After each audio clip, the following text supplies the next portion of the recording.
नमस्कार साथियों, crack psycho institute में आप सभी लोगों का स्वागत है। Welcome all of you in crack psycho institute. जैसा कि आप अपनी स्क्रीन पे देख पा रहे होंगे कि एक बहुत ही बड़ा प्रश्न जो कि सभी अभ्यर्थियों के मन और दिमाग में रहता है और वो परेशान भी करता रहता है कि साइको परीक्षा जो उन्होंने दी है उसमें कितने प्रतिशत छात्र उत्तीर्ण होंगे, या तो उन्होंने दी है या वो देने वाले हैं। जैसे अगर मैं बात करूँ तो अभी प्रेजेंट में गुजरात मेट्रो मेट्रो की ही बात करें तो गुजरात मेट्रो हो या बैंगलोर मेट्रो हो, अभी इन दोनों के स्टूडेंट्स ने एग्ज़ाम दिया है, जहाँ पर कि बैंगलोर मेट्रो का रिजल्ट भी आ चुका है और वहाँ पता भी चल चुका है कि कितने प्रतिशत छात्र उत्तीर्ण हुए हैं। बट अगर हम बात करें गुजरात मेट्रो रेल कॉरपोरेशन की, तो अभी इनका रिजल्ट होना बाकी है। उसी तरह से हम बात करें, अभी DFCCIL जो है उसका एग्ज़ाम होने वाला है, CBAT, जो कि आपका मार्च में होने वाला है, प्रस्तावित है मार्च में 2024 में।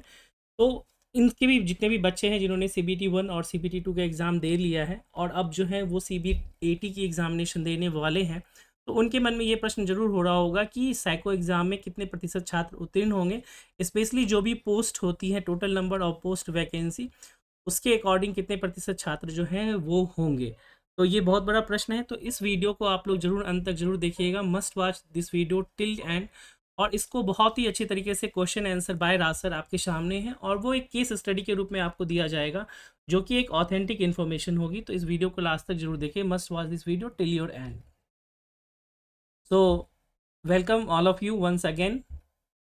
तो जैसा कि एक छोटी सी इन्फॉर्मेशन है कि एक अपील है, आप में से जो भी स्टूडेंट अभी बिल्कुल नए हैं और उन्होंने हमारा यूट्यूब चैनल को सब्सक्राइब नहीं किया है, तो प्लीज़ उसे सब्सक्राइब करें और नोटिफिकेशन बेल को भी आप प्रेस कर लें, ताकि आपको जो भी इंपॉर्टेंट इन्फॉर्मेशन है वो मिलती रहे। आप हमारा टेलीग्राम चैनल ज्वाइन करें, व्हाट्सअप चैनल ज्वाइन करें, इंस्टाग्राम पे भी फॉलो कर सकते हैं। साथ ही क्रैक साइको इंस्टीट्यूट का मोबाइल ऐप है, आप इसे प्ले स्टोर से डाउनलोड कर सकते हैं, ताकि आपको रियल टाइम इन्फॉर्मेशन मिलते रहे। अगर वीडियो आपको पसंद आए तो ज़रूर उसे एक बार लाइक ज़रूर कर लीजिएगा। एक और दूसरी इन्फॉर्मेशन आपको देना चाहेंगे कि अभी DFCCIL का, जैसे मैंने बताया कि CBAT का एग्जामिनेशन जो है 235 पोस्ट के लिए होने वाला है और 235 पोस्ट के लिए ऑलमोस्ट जो है आपको 4000 के करीब बच्चों ने एग्ज़ाम दिया है। कितने बच्चे इसमें कॉल करते हैं वो सारी चीज़ें आपको देखने को मिलेगी। तो जो इम्पॉर्टेंट इन्फॉर्मेशन है, सबसे पहली बात वो ये है कि CBAT का ऑनलाइन कोर्स 2.0 जो है वो लॉन्च कर दिया गया है, जिसके अंतर्गत आपको मिलने वाले हैं live classes till your examination, test series with unlimited attend, और साथ ही पर्सनल गाइडेंस यानी इंडिविजुअल गाइडेंस भी आपको मिलेगा। तो ये ऑनलाइन कोर्स 2.0 है। साथ ही आपको टेस्ट सीरीज जो है वो स्टूडेंट की डिमांड पे वो भी कर दी गई है। आप यहाँ पर आपको अनलिमिटेड अटेम्प्ट भी मिलेगा। साथ ही ये एक बंडल कोर्स है, जैसा कि आप देख सकते हैं, इसमें आपको सिंगल अटेम्प्ट के साथ जो है बंडल कोर्स वो मिलेंगे, यानी कि एक्स्ट्रा स्टडी मटेरियल प्रैक्टिस के लिए आपको वहाँ मिलेगा, जो कि as per RDSO latest pattern होगा। तो अगर आप में से जो भी स्टूडेंट DFCCIL की प्रिपरेशन करना चाहते हैं और राज सर के साथ जुड़ना चाहते हैं, तो प्लीज़ आप ज्वाइन करें क्रैक साइको इंस्टीट्यूट। कोर्स को कैसे परचेज़ करना है, इसके सारे लिंक्स जो हैं वो आपको डिस्क्रिप्शन बॉक्स में मिल जाएंगे। आइए देखते हैं हम केस स्टडी के बारे में। तो देखिए, RDSO क्या कहता है कि कितने प्रतिशत स्टूडेंट पास होंगे। तो RDSO basically psychometric examination CBAT के बारे में ये सबसे पहले इंपॉर्टेंट चीज़ है कि क्वालिफाइंग मार्क्स कितना होगा। तो the candidates needs to secure a minimum T score of 42 marks in each of the test battery, right? To qualify this is applicable to all candidates irrespective of the community or the category, irrespective of SC ST OBC NCL WS ex service में। यानी कि यहाँ पे clearly यहाँ पे mention किया गया है कि no relaxation in the minimum T score is permissible. ये एक इम्पॉर्टेंट चीज़ है। यानी कि अगर सपोज़ आपने मेट्रो का एग्जामिनेशन दिया है या फिर आप DFCCIL का एग्जामिनेशन देने जाते हैं, तो इसके अंतर्गत टोटल जो टेस्ट होते हैं उस टेस्ट बैटरियों की संख्या जो होती है वो 5 होती है। प्लस अगर हम एक बात करें तो मशीन टेस्ट जो है मेट्रो में एडिशनल जुड़ जाता है, तो टोटल 6 हो जाते हैं। लेकिन अगर मैं इस केवल 5 टेस्ट बैटरी की बात करें, इसके अंतर्गत आपको 6 T स्कोर को पास करना होता है, जो कि पर्सनालिटी टेस्ट के GNQ के अंतर्गत भी होता है। इसलिए पर्सनालिटी टेस्ट का रोल भी जो है वो बढ़ जाता है। तो सबसे पहली चीज़ ये है कि आपको मिनिमम क्वालिफाइंग मार्क्स जो है T स्कोर 42 मार्क्स यहाँ पे लिखा गया है। और अगर मेट्रो की बात करें तो ये परसेंटेज में कन्वर्ट हो जाता है, तो आपको कंफ्यूज होने की नीड नहीं है। You no need to confuse between marks and the percentage, right? Second important thing जो है, ये एक स्पेशल नोट्स जो है Bangalore metro rail corporation limited इसके थ्रू आया है, जहाँ पर बताया गया है the candidates must achieve marks equal to और greater than to the minimum score specified of the each of the test like test 1, test 2, test 3 और test 4 and test G as well, right. तो हम यहाँ पे बात करें तो 1, 2, 3, 4 और 5, यानी कि टोटल 5 टेस्ट बैटरी हैं जिसमें आपको मिनिमम और इक्विवेलेंट टू टी स्कोर आपका जो है वो 42 एंड एबव जो है वो, या कट ऑफ जो है उसके अकॉर्डिंग होना चाहिए। और जो 2 टेस्ट हो जाते हैं, अगर मैं मेट्रो की बात करें तो वहाँ पर आपको पर्सनालिटी टेस्ट का क्यू सेक्शन एंड अगर हम बात करें तो रिएक्शन टाइम टेस्ट, इसका जो अपर लिमिट है उसको क्रॉस नहीं करना चाहिए। वही चीज़ बताया गया है, the candidate must attain a score below the specified maximum marks, यानी कि जो मैंने अपर लिमिट की बात की, in the test Q and test C1 suppressing the maximum marks in either test will be result is being deemed not suitable, यानी कि अगर आपको सूटेबल होना है तो सभी टेस्ट बैटरी में आपका टी स्कोर जो है वो 42 एंड अबव होना चाहिए। उसके लिए सेफ स्कोर अलग अलग हो सकता है। तो ये तो थी इंपॉर्टेंट पॉइंट जो कि RDSO कहता है कि ये आपको मिनिमम चाहिए ही चाहिए। अगर हम बात करें तो आप देखेंगे कि जो गुजरात मेट्रो का अभी लेटेस्ट जो है आपको एग्जामिनेशन हुआ है, जिसमें कि टोटल SCTO की 150 पोस्ट थे, जिसको कि मैं आपको एक बार दोबारा से यहाँ पे दिखाना चाहूँ कि टोटल नंबर ऑफ जो पोस्ट थे वो 1100, टोटल जो थे वो 150 पोस्ट थी, जिसमें कि 1142 बच्चे जो हैं उनको मौका मिला था एग्जामिनेशन में देने का। और इस 1142 में से अराउंड 900 स्टूडेंट जो है जिन्होंने कि CBAT साइकोमेट्रिक एग्जामिनेशन में अपियर्ड हुए थे, और अभी इनका रिजल्ट अवेटेड है, तो इसके बारे में हम आपको बताएंगे कि क्या होता है। लेकिन आइए हम देखते हैं कि केस स्टडी किस रूप से होती है। So let's watch the case study. तो देखिए यहाँ पर मैं आप लोगों को केस स्टडी नंबर 1 दिखाना चाहता हूँ कि क्या परसेंटेज होना चाहिए और क्या इसके बारे में फैक्ट एंड फिगर हैं। तो अगर मैं बात करूँ GMRC के बारे में, गुजरात मेट्रो रेल कॉरपोरेशन के बारे में, तो गुजरात मेट्रो रेल कॉरपोरेशन का 2022 में एग्जामिनेशन हुआ था। इसके अंतर्गत जो CBT का एग्जामिनेशन था, इसमें अपेयर होने वाले स्टूडेंट की संख्या 15,000 के करीब थी। मेडिकल के लिए शॉर्ट लिस्टेड कैंडिडेट जो थे वो 350 के करीब थे। क्वालिफाइड इन मेडिकल जो थे, जो कि मेडिकल एग्जामिनेशन में 230 बच्चे ही क्वालिफाई कर पाए थे। और जो साइकोमेट्रिक एग्जामिनेशन है उसमें अपेयर होने वाले स्टूडेंट्स की संख्या 233 थी, यानी कि ऑलमोस्ट 223 स्टूडेंट्स जो हैं वो साइकोमेट्रिक एग्जामिनेशन में अपेयर्ड हुए थे। बट पॉइंट नंबर 4 जो है वो आपको देखना चाहिए, suitable in the CBET examination psychometric, यानी कि साइकोमेट्रिक एग्जाम में जो पास होने वाले स्टूडेंट्स की संख्या थी वो केवल और केवल 56 थी, जिसको कि अगर मैं बोलूँ तो ये 25% के अराउंड जो है ये डाटा आपको आता है। केवल 25% स्टूडेंट ही इस एग्ज़ाम में पास हुए थे जिन्होंने भी दिया था, और उसमें से ज्वाइन 53 लोगों ने किया था। जबकि टोटल नंबर ऑफ वैकेंसी की बात करें तो GMRC 2022 1.0 की मैं बात कर रहा हूँ, तो टोटल नंबर ऑफ वैकेंसी 71 थी। तो कुल मिलाकर के 18 वैकेंसीज जो है पोस्ट वो खाली रह गई थी, और इस 18 पोस्ट को फिल करने के लिए आते हैं अब हम केस स्टडी नंबर 2 पे। तो देखिए केस स्टडी नंबर 2 क्या है। तो इसमें जो ये 18 वैकेंसी थी इसको फिल करने के लिए फिर से यहाँ पर एक इम्पॉर्टेंट चीज़, वेरी वेरी इंपॉर्टेंट, वो ये है कि जो भी बच्चे, जो 223 बच्चे थे उसमें से केवल 56 बच्चे साइको पास के, यानी कि जो रिमेनिंग स्टूडेंट थे उनको साइकोमेट्रिक टेस्ट के लिए दोबारा कॉल नहीं किया गया। उन बच्चों को कॉल किया गया जो कि 350 के करीब बच्चे थे, उसमें से बच्चों को कॉल किया गया जो कि मेरिट में थे, जो कि साइको में नॉट सुटेबल कैटेगरी के अंतर्गत नहीं आते थे। उन 150 बच्चों को कॉल किया गया और मेडिकल में, और उसमें से 93 स्टूडेंट्स जो है उन्होंने साइकोमेट्रिक एग्जामिनेशन में अपेयर्ड हुए थे, 93। और इस 93 में से भी साइकोमेट्रिक टेस्ट पास करने वाले स्टूडेंट्स की संख्या जो है थी वो थी केवल 35, यानी कि टोटल 18 वैकेंसीज थी और 35 जो बच्चे हैं वो साइकोमेट्रिक टेस्ट पास किए थे। अगर हम यहाँ पे परसेंटेज की बात करें तो टोटल परसेंटेज अगर आप देखें तो 93 में 35 है, तो ऑलमोस्ट ये आपको 25 to 30% के अराउंड है, यानी कि बिलो 30 ही बच्चे जो है यहाँ पर भी साइकोमेट्रिक टेस्ट को पास किए थे। यहाँ एक इम्पॉर्टेंट चीज़ ये है कि यहाँ पर 24 बच्चे जो हैं वो 35 बच्चों में से 24 बच्चों को कॉल किया गया था ज्वाइनिंग के लिए, और 11 बच्चों को शॉर्टलिस्ट किया गया था, जो आप देख सकते हैं 1 2 3 4 5 5 10 एंड प्लस 11। और 11 में से भी अधिकांश लोगों की ज्वाइनिंग जो है वो वेटिंग लिस्ट से हो चुकी है।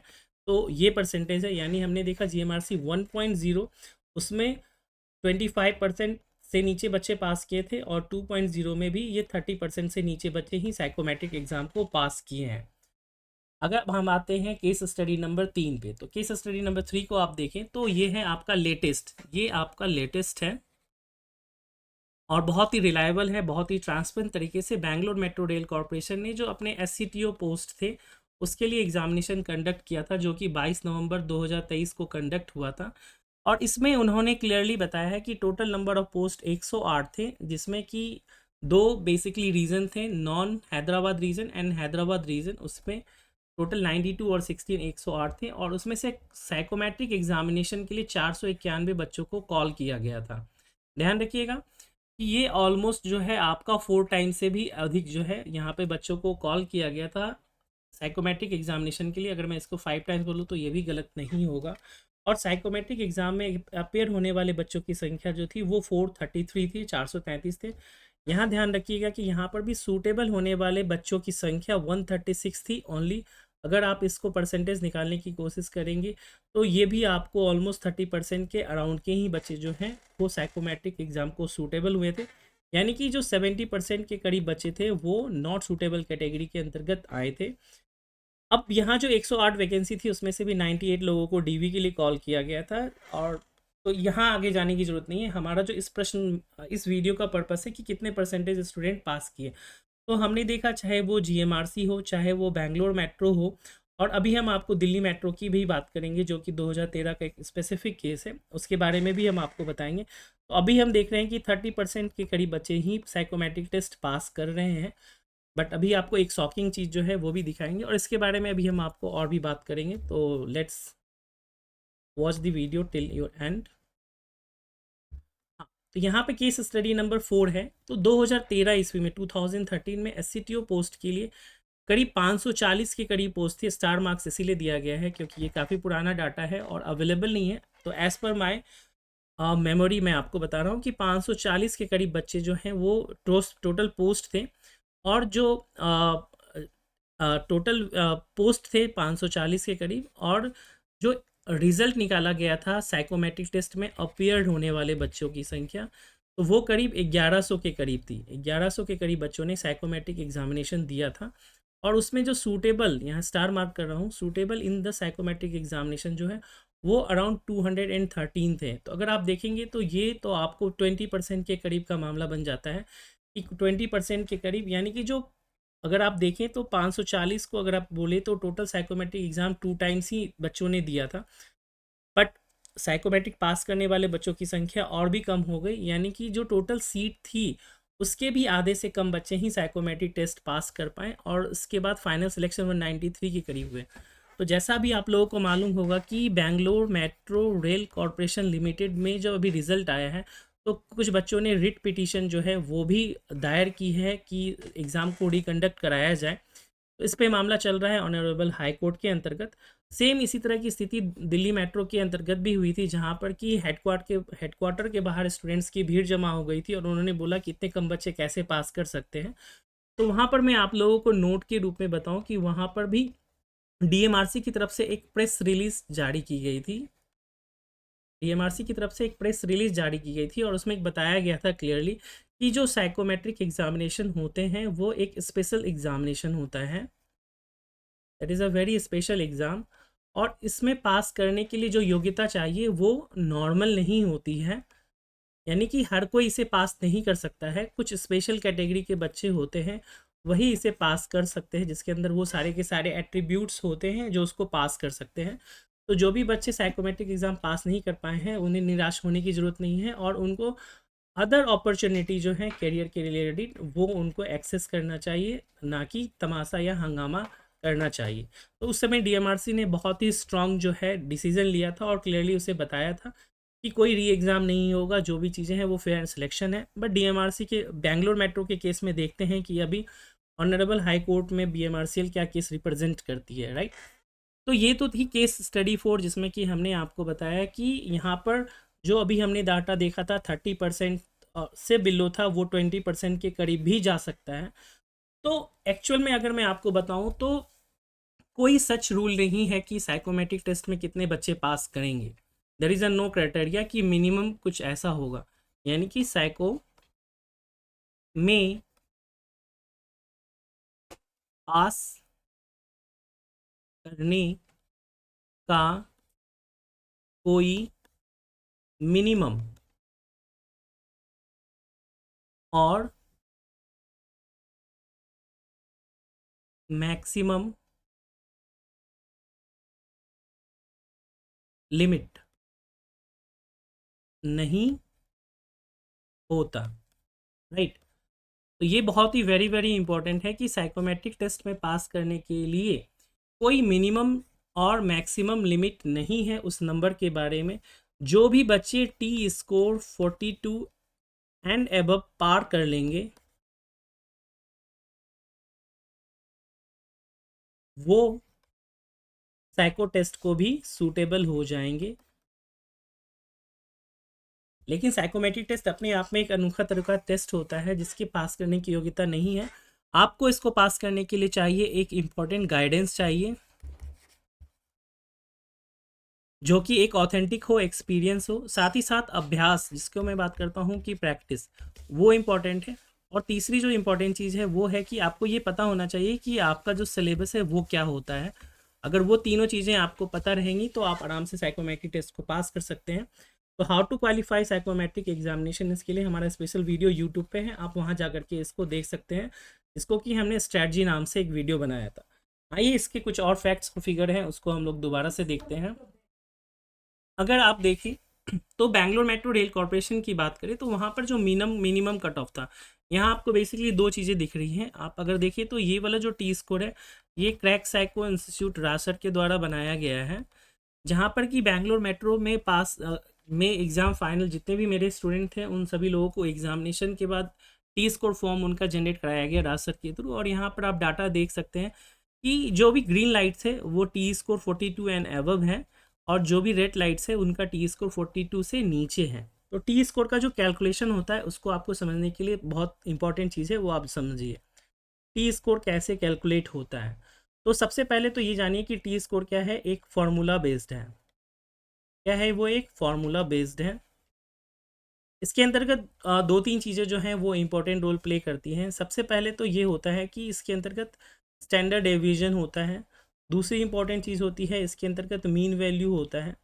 तीसरी इंपॉर्टेंट चीज़ होती है कि ये एक रॉ मार्क होता है। और ये जो रॉ मार्क्स होते हैं इसमें दो चीज़ों को आपको ध्यान रखना पड़ेगा। रॉ मार्क्स दो कैटेगरी के लिए होते हैं। अगर सपोज किसी ए स्टूडेंट का या एक्स स्टूडेंट का हमें टी स्कोर निकालना है तो एक्स स्टूडेंट का रॉ मार्क हम देखेंगे। उसके अलावा जो मीन और स्टैंडर्ड डेविएशन है ये जो है आपको ऑल स्टूडेंट यानी कि इंक्लूडिंग दिस एक्स स्टूडेंट जितने भी होते हैं इन सभी स्टूडेंट्स के डाटा को मिला करके उसका मीन वैल्यू निकलता है, स्टैंडर्ड डेविएशन निकलता है और उसका टी स्कोर का फॉर्मूला होता है, उसमें वो सारी की सारी चीज़ें फिट होती हैं। तो आपका जो टी स्कोर है वो आपका पर्सनल स्कोर नहीं है। ये सब चीज़ें डिपेंड करती हैं कि बाकी लोगों ने उस पार्टिकुलर एग्ज़ाम में कैसा परफॉर्म किया। और सिमिलरली ये भी चीज़ें इंपॉर्टेंट रोल प्ले करती है कि पार्टिकुलर टेस्ट, यानी कि सपोज मैं बात करूँ कि टेस्ट 1 है, टेस्ट 2 है, टेस्ट 3 है, टेस्ट 4 है और टेस्ट 5 है, और सपोज टेस्ट 6 और टेस्ट 7 भी है। तो जो भी हर एक टेस्ट में पार्टिकुलरली सभी लोगों ने कैसा परफॉर्म किया उसके अकॉर्डिंग जो स्टैंडर्ड डेविएशन या मीन वैल्यू है वो अप या डाउन होती है, और उसके अकॉर्डिंग टी स्कोर का जो एवरेज क्वालिफाइंग स्कोर है वो भी डिपेंड करता है। तो आइए मैं आपको यहाँ पे एक चीज़ दिखाता हूँ। तो ये तो था हमारा पहला नंबर का। अब हम दूसरे नंबर की बात करें तो आप अगर देखें कि जो टेस्ट 1 है, टेस्ट 1 में आप देखेंगे तो जो वानी नाम की हमारी एक स्टूडेंट है उन्होंने केवल 18 करेक्ट स्कोर किए थे, और 18 के कारण इनका टी स्कोर 2929 यहाँ पर आपको शो कर रहा है। जबकि रियल एग्जामिनेशन में बैंगलोर मेट्रो के अंतर्गत जब 433 के 433 बच्चों ने एग्जामिनेशन दिया तो उनका प्रिपरेशन लेवल, ये जो डाटा है ये वो केवल और केवल क्रैक साइको इंस्टीट्यूट के बच्चों का, और 10% डाटा जो है वो अदर स्टूडेंट्स का भी है। लेकिन ये जो 433 स्टूडेंट्स जो हैं उसमें से क्रैक साइको इंस्टीट्यूट का जो डाटा है वो हार्डली 10%, या आप समझ लीजिए 15% के करीब बच्चे जो हैं हमारे थे। बाकी के जो रिमेनिंग स्टूडेंट थे वो अदर प्लेटफॉर्म या फिर सेल्फ स्टडी या बिना तैयारी के गए थे। तो वहाँ देखेंगे कि जो मिनिमम रो स्कोर चाहिए था, यहाँ से अगर आप इसको रिलेट करें तो जो मिनिमम रो स्कोर टेस्ट 1 के लिए चाहिए था 15, यानी कि जिन स्टूडेंट ने भी ट्रैक मेमोरी के अंतर्गत 15 सही कर लिए, करेक्ट आंसर कर लिए, उनका टी स्कोर जो है वो 42 एंड अबव हो जाएगा और वो सूटेबल हो जाएगा, और वो हुआ भी है। तो आप देखेंगे कि जितने भी हैं उसी के अकॉर्डिंग हैं। उसी तरह से टेस्ट 2 की बात करें तो टेस्ट 2 में आप देखें तो टेस्ट 2 में सपोज हमारे एक स्टूडेंट है प्रदीप, राइट, जो कि एच के रीजन से आते हैं। इनका टी स्कोर करेक्ट आंसर जो है 1717 है और इनका टी स्कोर 39 है। लेकिन जब रियल एग्जामिनेशन की हम बात करेंगे तो रियल एग्जामिनेशन में यू कैन सी कि टेस्ट 2 में जिस बच्चे ने भी 13 स्कोर सही कर लिया, उनका टी स्कोर 42 एंड अबव है। अगेन आप देख सकते हैं टेस्ट 2 में 13 स्कोर करने के बाद भी उनका टी स्कोर 42 एंड अबव है।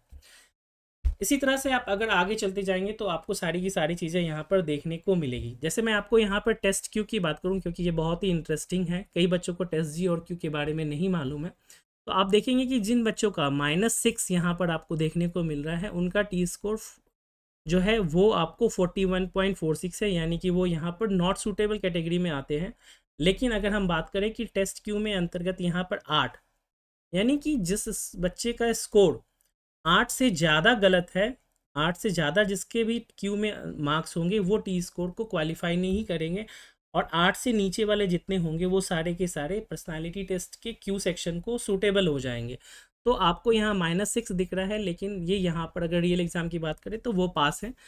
तो ये बहुत इंपॉर्टेंट चीज़ है कि आप इसको जानें कि साइकोमेट्रिक टेस्ट में कितने प्रतिशत स्टूडेंट पास करेंगे। ये सारी की सारी चीज़ें डिपेंड करती हैं पार्टिकुलर एग्ज़ाम में। जैसा कि मैंने आपको बताया कि चाहे वो बैंगलोर मेट्रो हो, गुजरात मेट्रो का मैंने आपको दिखाया केस स्टडी, और उसमें भी केस स्टडी 1 और केस स्टडी 2 दिखाया। साथ ही मैंने आपको बैंगलोर मेट्रो रेल कॉरपोरेशन का भी दिखाया, और उसके साथ ही मैंने आपको दिल्ली मेट्रो रेल कॉरपोरेशन का भी दिखाया, जहाँ पर कि मैंने देखा कि जो परसेंटेज ऑफ स्टूडेंट जो हैं वो यहाँ पर आपको 25% के करीब थे, तो यहाँ पर 30% के करीब थे, यहाँ पर भी आपको 30% के करीब साइको पास करने वाले बच्चे थे। तो यहाँ पर एक 2013 का केस मैं आपको बता रहा हूँ, अगेन मैं आपको बताऊँ तो 20% के करीब थे। यानी कि अगर आप इसको अपोजिट रूप में देखें तो जो बच्चे पास नहीं होकर के फेल हुए हैं उसकी संख्या देखिए तो ये 75% डाटा मिलेगा, 70% डाटा मिलेगा, 70% डाटा मिलेगा, और 80% के करीब भी डाटा मिलेगा। तो सभी चीज़ें डिपेंड करती है कि क्या आप सभी कैंडिडेट्स पार्टिकुलर एग्ज़ाम में परफॉर्म किए हैं, तो इससे आपको एक आइडिया मिल जाएगा। तो अगेन अगर कोई भी बच्चा DFCCIL के लिए प्रिपरेशन करना चाहता है, CBAT एग्जामिनेशन के लिए, तो ये बहुत ज़रूरी है कि वो अच्छे तरीके से पास करे। आइए मैं अब आपको एक यहाँ पे इंटरेस्टिंग फैक्ट जो है वो और भी बताऊँ कि क्रैक साइको इंस्टीट्यूट का क्या परसेंटेज रहा, राइट। अगर मैं गुजरात मेट्रो की बात करें तो 70% हमारे बच्चे पास हुए, 30% बच्चे फेल हुए। यहाँ पर भी 70% के करीब बच्चे पास हुए, 30% के करीब बच्चे फेल हुए। बैंगलोर मेट्रो की बात करें तो अभी तक जो डाटा हमारे पास मिल कर के आया है तो वो 36 के करीब बच्चे जो हैं वो पास कर चुके हैं। तो ऑलमोस्ट मैं बोलूँ तो 60% बच्चे जो हैं हमारे पास है, और 40% बच्चे जो हैं इनका डाटा अभी हमारे पास अवेलेबल नहीं है। जो फेल होने वाले बच्चों की संख्या है वो करीब जो है आपको 8 से 10 बच्चे जो हैं जिनकी जानकारी हमें है वो फेल हुए हैं। बाकी बच्चों का डाटा नहीं है, वो जैसे ही डाटा होगा वो यूट्यूब पे पब्लिश किया जाएगा। DMRC में तो हमारा परसेंटेज बहुत ही अच्छा है, 80% के करीब बच्चे हमारे यहाँ से पास हुए थे और 20% के करीब फेल हुए हैं। ये पास होने का पर्पस यही है, स्पेशल मैसेज है DFCCIL के लिए कि अगर आप प्रिपरेशन करते हैं एक अच्छे एक्सपीरियंस टीचर के अंतर्गत तो आपके लिए चांसेस है कि आपको प्रॉपर गाइडेंस मिलेगा। साथ ही आप प्रैक्टिस भी करें तो प्रैक्टिस भी करें, टी स्कोर के साथ करें डेली लाइव क्लासेस के अंतर्गत, और साथ ही साथ आप सिलेबस का भी नॉलेज रखें कि आपको किस प्रकार से चीज़ें देखने को मिलती हैं। तो दोस्तों यही था आज की इस वीडियो का सार, जिसमें कि आपको बताया गया है सारी की सारी चीज़ें कि किस प्रकार से आपको होता है। अगर आपका कोई भी क्वेश्चन हो तो आप कमेंट सेक्शन में पूछ सकते हैं अपने क्वेश्चंस को। You can ask your question.